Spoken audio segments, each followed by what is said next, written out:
Nililihim. Nililihim. Ulit. Nililihim. Ano sinabi mo ulit mo? So, kailan mo pa nililihim? Nililihim. Hindi mabilis ang salita, ha? So, Nabubulol kailan na. mo pa lilihim? Nililihim. Nililihim. So, kailan mo pa lilihim sa amin? Lilihimin. Lilihim. Hilain mo nga yung dila nito ni Loring Papa, tapos isolda mo para tumuwid. O kaya lagyan mo ng alambre. Ganon ka nga. Hihilain ka ang dila mo eh.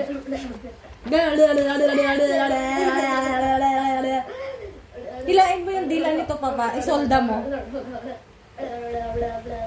So, kailan mo pa nililihim sa amin? So, kailan mo pa Nililihim. nililihim? Ano yan?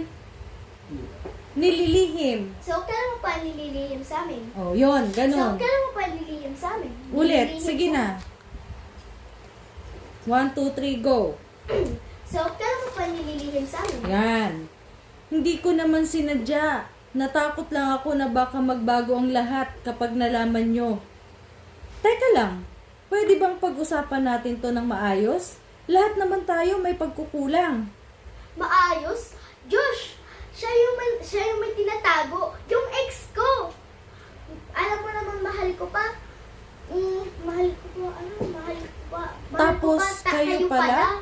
Ulit, Sa may ano? maayos. Sa may maayos? Josh! Josh!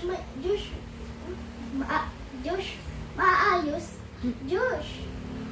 Siya yung may tinatago. Yung ex ko. Mahal ko. Maayos? Josh, siya yung may tinago. Yung ex ko?